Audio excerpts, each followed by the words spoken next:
Hello সবাইকে, কি অবস্থা সবার? আজকে সকলকে ওয়েলকাম করছি আমার মায়ের পাকের ঘরে। আজকে মা বানাচ্ছে ঘরোয়া স্বাদের মজাদার চিকেন কোফতা কারি। খুব সহজে কিছু উপকরণ দিয়ে তৈরি হয়ে যাবে নরম আর ফ্লেভারফুল কোফতা।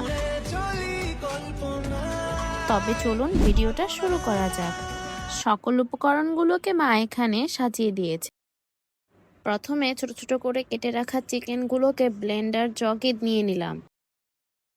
এরপর ভেজে রাখা পেঁয়াজ বেরেস্তা, গুঁড়া দুধ আর বাদামগুলোকে মা আগে একটু ভালোভাবে কুচি করে কেটে একটু বেটে নিয়েছিল, না হলে ব্লেন্ড হতে একটু সমস্যা হতো। তারপর দিয়ে দিয়েছি এখানে বেসন এখানে বাইন্ডিং এর কাজ করেছে। আপনাদের বাসায় যদি পাউরুটি থাকে তাহলে পাউরুটি দিয়ে দিতে পারেন। তারপর সকল উপকরণগুলোকে ব্লেন্ড করে নিতে হবে।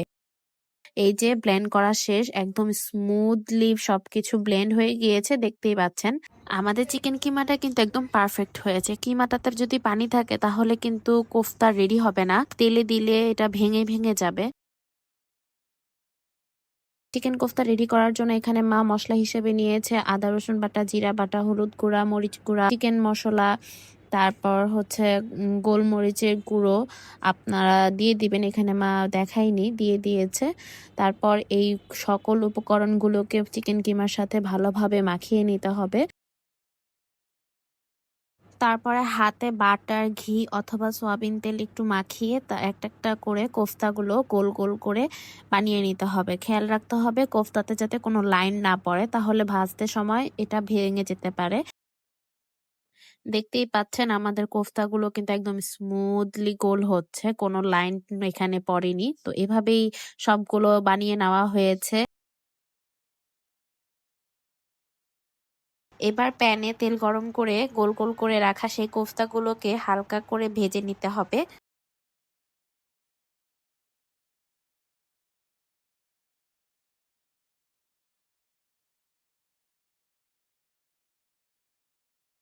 ভাজা হয়ে গেলে এক এক করে সকল কোফতাগুলোকে উঠিয়ে নিতে হবে। দেখতেই পাচ্ছেন যে আমাদের কোফতাগুলো কিন্তু একদম পারফেক্ট ভাবে ভাজা হয়েছে, একটাও কিন্তু ভাঙেনি। এরপর একই তেলে দিয়ে দিলাম দারচিনি, এলাচ, লবঙ্গ, পেঁয়াজ আর কাঁচামরিচ বাটা। তারপর মশলাটাকে ভালোভাবে একটু নাড়িয়ে দিয়ে দিতে হবে আদা রসুন বাটা, জিরা বাটা, হলুদ গুঁড়া আর পরিমাণ মতো লবণ। তারপরে সকল উপকরণগুলোকে ভালোভাবে নাড়াচাড়া করে ঢেকে দিতে হবে কষানোর জন্য। ও কিছুক্ষণ পরে ঢাকনাটা উঠিয়ে কষানো হয়ে গেলে একটু নাড়াচাড়া করে দিয়ে দিতে হবে পরিমাণ মতো পানি। আর পানিটা দিয়ে আবার ঢেকে দিতে হবে আরো ভালো করে কষানোর জন্য। কিছুক্ষণ পরে ঢাকনাটা উঠিয়ে মশলাটা কষানো হয়ে গেলে দিয়ে দিতে হবে সেই ভেজে রাখা কোফতাগুলোকে। তারপর দিয়ে দেওয়া হলো চিনি, আর চিনিটা হচ্ছে অপশনাল। তারপরে একটু হালকা নাড়াচাড়া করে নিতে হবে। তারপরে দিয়ে দেওয়া হলো লেবুর রস। আমাদের কাছে টক দই ছিল না বলে গুঁড়া দুধের সাথে লেবুর রসটা মিক্স করে দিয়ে দেওয়া হয়েছে। আপনাদের কাছে যদি টক দই থাকে তাহলে লেবুর রস আর গুঁড়া দুধ দেওয়ার প্রয়োজন নেই। তারপর ঢাকনা দিয়ে ঢেকে পুরোপুরি রান্না হতে দেওয়া হলো। চিকেন কোফতাগুলো পুরোপুরি কুক হয়ে গেলে উপর দিয়ে অল্প করে গুঁড়া দুধ ছড়িয়ে দেওয়া হলো।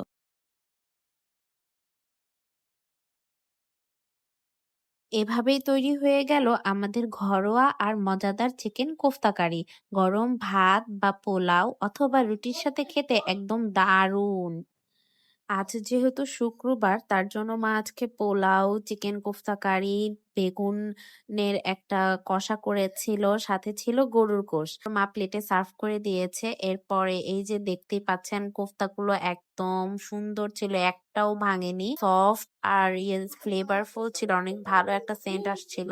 চাপ দিয়েছি একদম সাথে সাথে ভেঙে গিয়েছে, আর খেতে খুব দারুণ হয়েছে। আপনারা চাইলে বাসায় এই রেসিপিটা ফলো করতে পারেন। যদি ভালো লেগে থাকে আমাদের পেজটাকে ফলো, লাইক এন্ড শেয়ার করতে পারেন। দেখা হবে অন্য কোনো রেসিপি নিয়ে। ততক্ষণ পর্যন্ত ভালো থাকেন। আল্লাহ হাফেজ এভরিওয়ান।